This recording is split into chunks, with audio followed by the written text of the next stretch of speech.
being uncomfortable. Like, what are some of the weird things you do that you found actually had a huge impact on your life?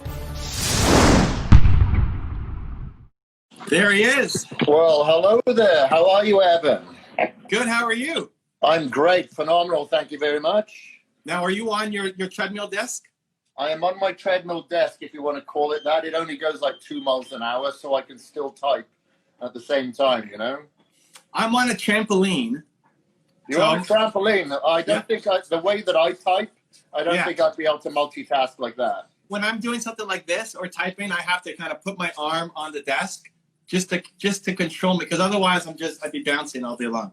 Yeah, that's a good thing. Like, I really love this treadmill desk. They actually don't make them anymore, this company In Movement. But I picked it up, and I just like to participate in some form of low-level activity during the day. And you'll be surprised when I'm in one of these conversations or on a podcast or something, I look down and I've done like 3 miles. So it's pretty cool. And what's it set to? How fast? It only goes 2 miles an hour. Okay, only. That's it. That's the max speed. That is it. So when I first got this, I thought, no, it's not very fast. Is it going to be any good? But you know what? It's the perfect speed for me to multitask and kind of work and type at the same time. It's got a big desk, so I'm happy with it.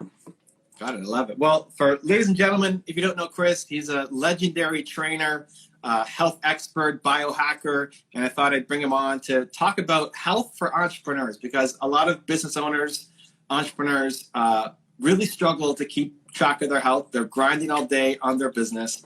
And I love even what you're doing right now. Like, if somebody's working right now, they could be on the treadmill desk, working away, still being productive, and also taking care of their fitness goals. Yeah, I think the major problem that a lot of entrepreneurs have is that they think they have to go to the gym or do some form of exercise for an hour. And if they don't have their hour, they don't do it. So what I like to do with a lot of my clients that, that are high level, or high stress businessmen, I'll get them to do micro workouts. So every 30 minutes or so, they go and do like a minute of burpees. And then they'll do a minute of sit-ups and then push-ups and stand-in squats and jumping jacks.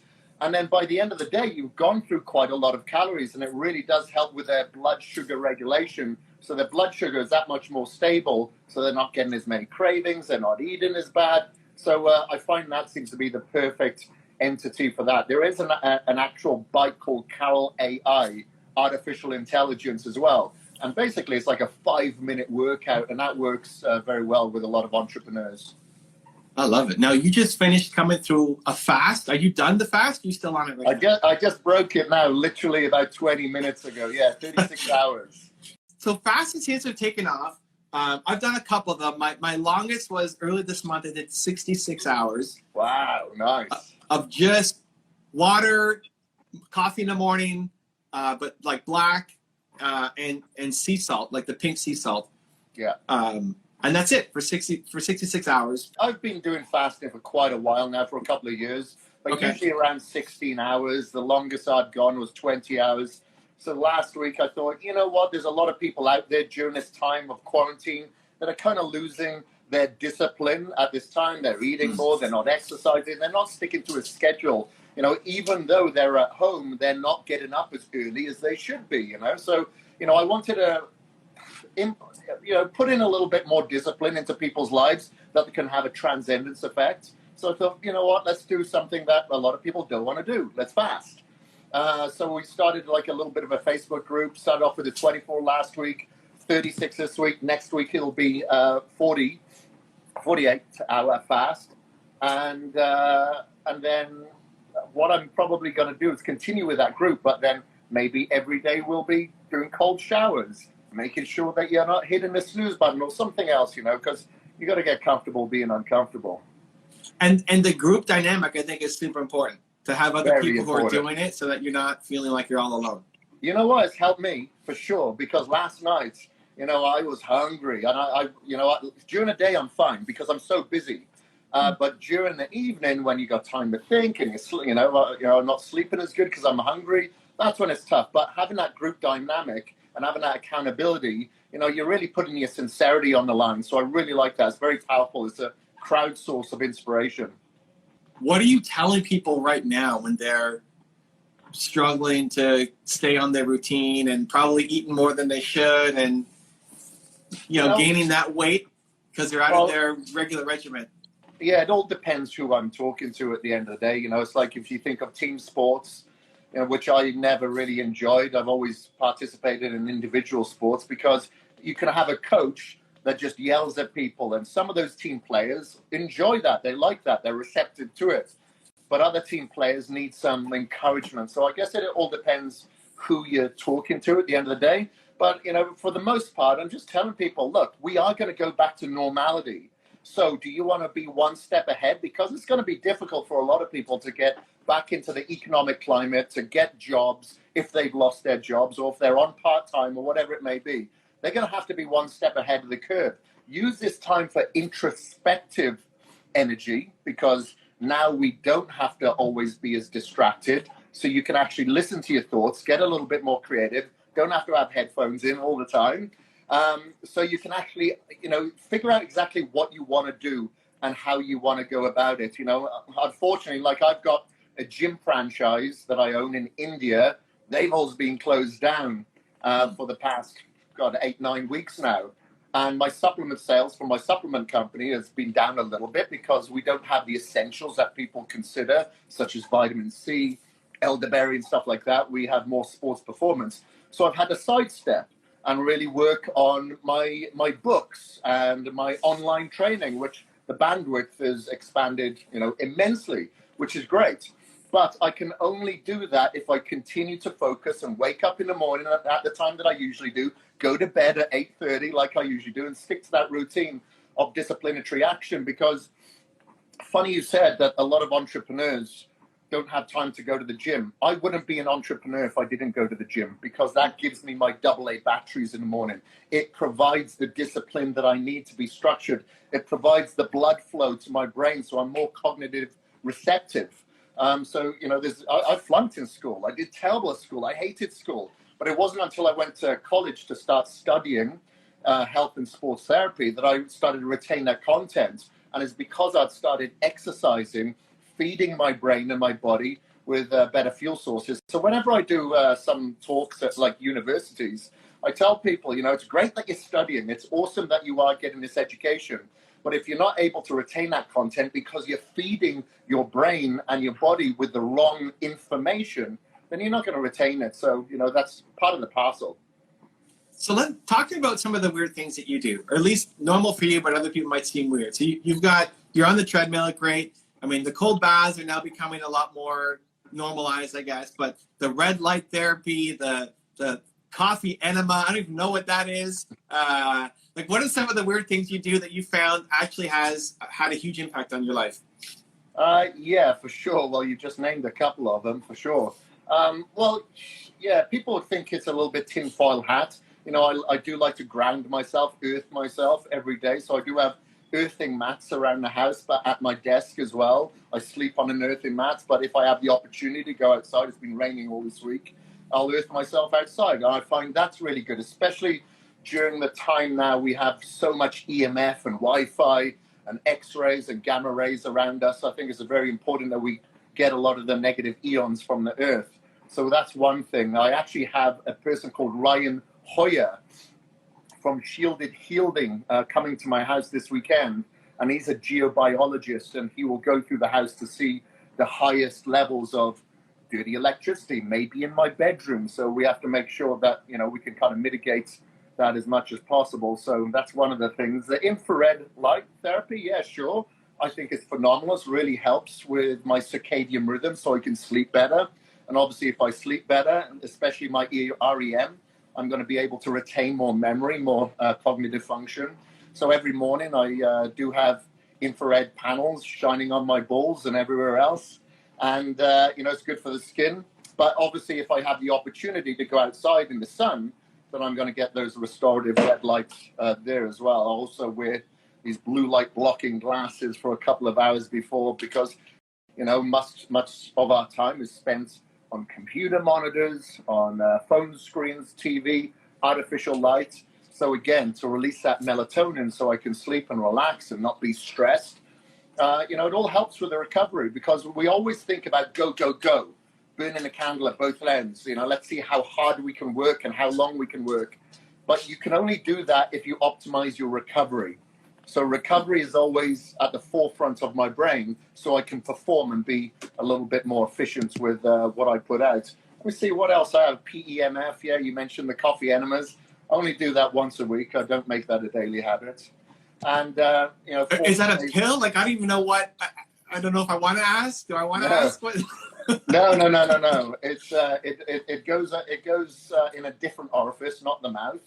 So the enema, much like a colonic hydrotherapy, if you will, you just do this from home, and you want to make sure that you're getting you wouldn't want to be putting Folgers up your butt. You want to make sure that you have a high-grade coffee that is organic, that is mycotoxin-free, because unfortunately in the US, we have higher levels of mycotoxins in our grains, in our coffee, in our wines. So if you're mold sensitive, then that's definitely going to have a negative impact. So, but is it like coffee, like a pill coffee that you put it? Is it the liquid? Like how are you? Yeah, so you grind it, put it in a French press, fill up that French press, then you put it in a proper enema kit. Okay. And then you can lie on the floor in your bathroom or wherever you want. And then you just slowly allow this coffee, because obviously the container has to be higher than you for gravity to take it up the butt. Yeah, so it's a rectal. You take this coffee, and then you just hold it there for about 15 minutes, and then you go to the toilet, and you feel clean as a whistle after. And so why coffee instead of just water or something else? I'm just curious, like, what's the benefit you're seeing? Yeah, you get like a lot of selenium. You're going to get a lot of polyphenols that you're not going to get out of water. And, there's very few studies that do show this. But I've noticed that my liver enzymes do decrease. The inflammatory responders in my liver do decrease from doing coffee enemas. And, I learned this from my friend Ben Greenfield. So I just been following that protocol, and it worked for me. So if it works for me, I'm going to do it. It's not something that I tell people to do. You got to figure these things out yourself. It's the like, how deep into Kris's world do you go, right? Like the starting point is the diet and the working out and maybe ice baths, and then we start going more. I mean, I love that stuff. I think people write it off as tinfoil hat, but why don't you just try it for a week and just see if it works for you? Yeah, for sure. The fundamentals have to be in place. Unfortunately, in the biohacking world, people who have money see these shiny objects and get everything and think they're going to live to past 100 years old. But without the fundamentals of your sleep, your hydration, good food, organic, humane raised, wild caught, etc., and really focusing on those stress levels, those stress hormones. So waking up in the morning, make sure that you're not reacting to your phone. Maybe you start the day with meditation, mindfulness, and manifestation. All these things are going to have an impact that are free. And then you can look at the shiny objects of, and then you can start quantifying. So I wear an Aura ring, which tells me what my deep sleep cycle is, what my REM is. So you can see actually what is working and what isn't. I do wear a 24-hour blood glucose monitor as well. I'm not diabetic, but that tells me, what sort of implications certain foods or environments have on my blood sugar variability.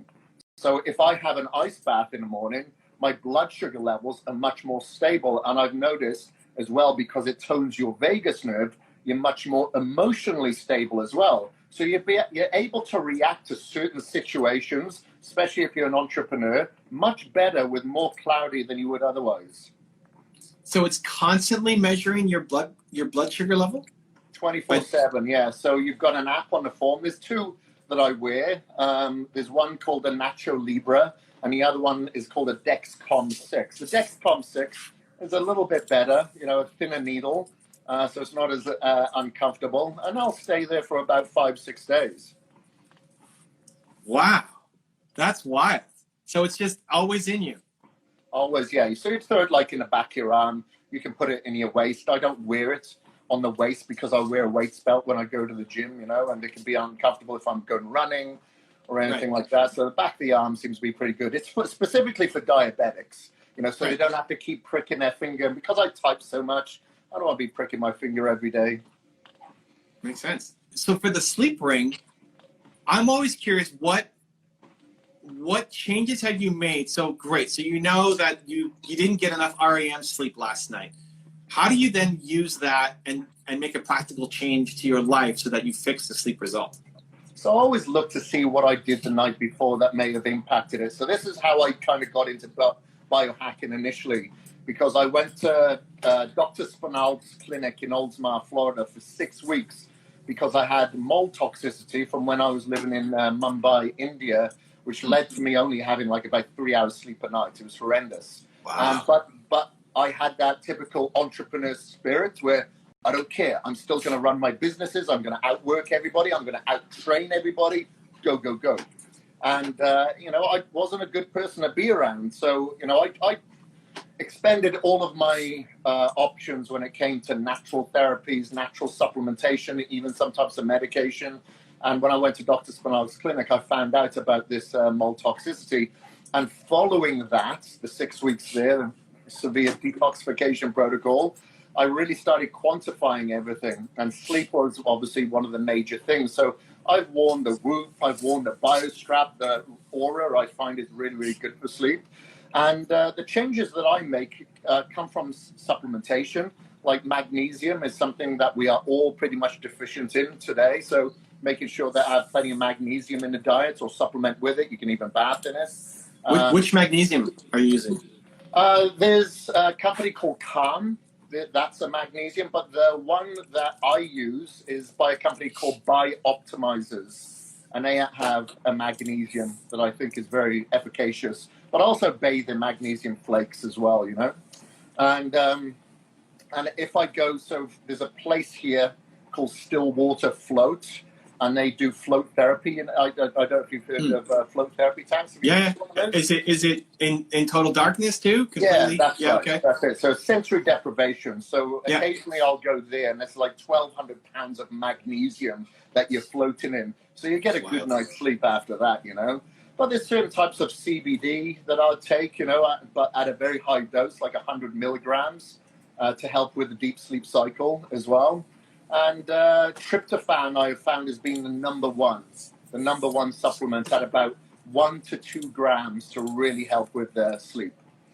All right. And obviously, further from the supplementation, having a weighted blanket, making sure the room is completely dark. If not, you're wearing an eye mask. The bed has to be of high quality, obviously, because we spend, nearly half of our time in it. Now, you said you got a book coming up. I know you've done some others in the past. So what's the new book all about? Well, the book is just released. This one's just released. It's called Man of Iron. So it's all on like hybrid athleticism, because a lot of people that are into bodybuilding, they don't think that you should do any endurance. And a lot of endurance athletes believe that you shouldn't do any strength training. So I kind of merged both of them together, because I've always done cardio every day, twice a day, even as a bodybuilder and a bigger person. And a lot of people, including my peers, told me that it shouldn't be done. You should be a static ornament and just contain all these calories that you're eating. However, I felt that, the most important muscle that we have is not just our pecs or our delts, it's our heart. So I've always worked my heart. And so I decided to prove a lot of people wrong by saying, okay, I'm going to give myself 6 months to do something extreme. What's extreme? An Ironman triathlon.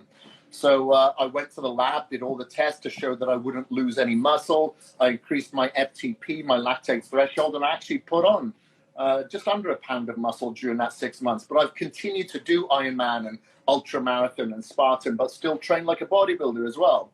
And so a lot of people have actually got into hybrid athleticism now. And the book is all about how to do both, but remain injury-free. Because funnily enough, more people get injured, like runners, for instance, as opposed to strength-trained athletes or bodybuilders or powerlifters. So that's something that I wanted to put out there to show that you can do both. Because so many people said, yeah, I took up kind of strength training, but I had to give up running. Or a lot of people started running and vice versa. So, you don't have to give up both. And I love actually doing both. I'm not going to excel in each one of them, but we can participate. For injury prevention, is it the stretching? Is it just the frequency? Is it the muscle building? Like what do you recommend? Again, it comes down to recovery, optimizing recovery. So sleep, making sure that you're getting all the right nutrients into your system. So if I'm going out on a bike ride and I'm going for like 100 miles, I'm not taking a couple of gels with me. I've got a little backpack, and I actually have my supplements. I have food in there as well. So It's kind of like a traveling buffet, if you will. But, you know, for instance, when very few of us are going to get injured on a bike or swimming. It's usually running. So I usually recommend that people, if they have the opportunity, they'll either run on a curved treadmill or on the trails as much as possible. Only do the solid work when you're doing more, you know, race specific towards the end of that cycle, and do a lot of ankle rotations and a lot of mobility work with the metatarsals in your feet, because the metatarsals in your feet are your suspension. But because we wear trainers the majority of the time, our feet switch off, and we need to turn them back on and improve the flexibility within those bones. So I suggest people wake up in the morning and start rolling to begin with, like on a tennis ball, and then they can move up to a golf ball. And usually when people stand on a tennis ball for the first time, it's extremely painful because that connective tissue in the foot has just become so tight. But if you think about it, and you see people who are barefoot runners, especially trail runners, their feet are more like claws, they're more like hands, and that's how we're supposed to be. So are you running in the Vibram shoes or the barefoot shoes? I have the Vibo barefoot on me right now. Okay. Right now. We're gonna see it. This is it. Yeah. Oh, what are those? Oh, are those the Japanese ones that wrap? No, the Vibo barefoot. These are Vibo barefoot. Oh, Vibo. Okay. Yeah, but I do have the Vibrams as well. I actually have the Vibrams. So here's a nice little hack for you, with something called an earthy strap to them. So it's like a bar, like a sticky bar that bends, that goes from the inside of your foot to the outside of your sole. So for instance, if you're flying, I know that you travel a lot, very little opportunity usually for you to earth yourself, especially if you've been up on the plane surrounded by the gamma rays and people on Wi-Fi, people on phone, and then you have to go straight to your hotel. And then you go straight into your taxi or whatever it may be.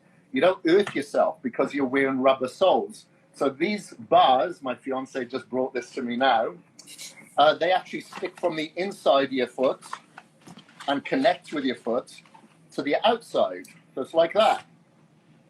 So I usually wear these with my Vibrams or my Vibo barefoot. So there's a little biohack for you.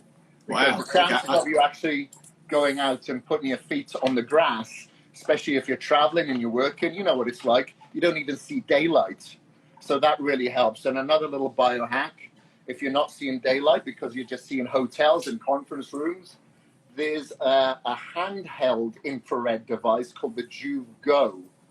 And I don't have it in here, I've just got the box. But then you can actually shine the restorative red light on your face into your retina in the morning, at night.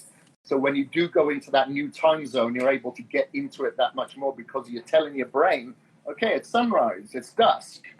I love it. This is all great. I got lots of notes I gotta start researching and working on. Now, quickly, tell me about YouTube. I mean, that's where most of my audience is. That's where people are gonna watch this video as well. You've got so much knowledge. You're still learning. You're still applying. Are you bringing it to YouTube? Is it a platform you care about? What are you up to there? Yeah, I definitely need to do more on it. There's definitely more that I need to do. I was kind of old school, and I started on Facebook, and I was even really pushed to start Facebook because I was like, fan page? Why do I want a fan page? But I got over 1 million followers there. But I never really put the time and effort that was needed into YouTube, because I do understand if I'm to provide education, then YouTube is going to be the best platform in order to do that. So I'm actually starting that process a little bit more seriously now. And there seems to be a lot that I don't know in regards to, you've got to have a certain thumbnail, the tags, the text has to be correct, something that's attractive. So I want to try to cross off all those P's and Q's before I dive into it. Up until now, I've more so dabbed my toes. So I might be coming to you for some advice there. I'm happy to, man. Cross off the P's? I've never even heard of that. How are you crossing off a P or a Q? The P and the Q is maybe it's a British term. Yeah, I'll probably, but like, where does it? How does it? What are you crossing? Because usually it's cross off the T's. That's what we would say. Ah, right. Because you cross off a T. I think it's like a Cockney term. P's and Q's. All right. Yeah, I mean, the YouTube's great because the content lives forever. Because whatever you make, whatever you post on Instagram, nobody cares in 3 days, in 2 days. Yeah, exactly. But YouTube, the videos from 5 years ago could still be getting you views and attention and traffic and interest. And just in speaking with you in the depth of knowledge that you have, there's so many things. I'm sure whatever question, like you have an answer with decades of experience on, would be a great format for you. Even just sharing your thoughts without making it look super fancy in the editing, because the quality content is more just what's in your brain and your head and your experience. Yeah, exactly. And from what I understand, it seems to be expanding on that platform as well now. Obviously, you've got the YouTube Live, and like there's YouTube Stories that I've been told as well. Yeah, YouTube Stories. So I really need to take a deep dive into this platform. You know, when it comes to a lot of the advancements.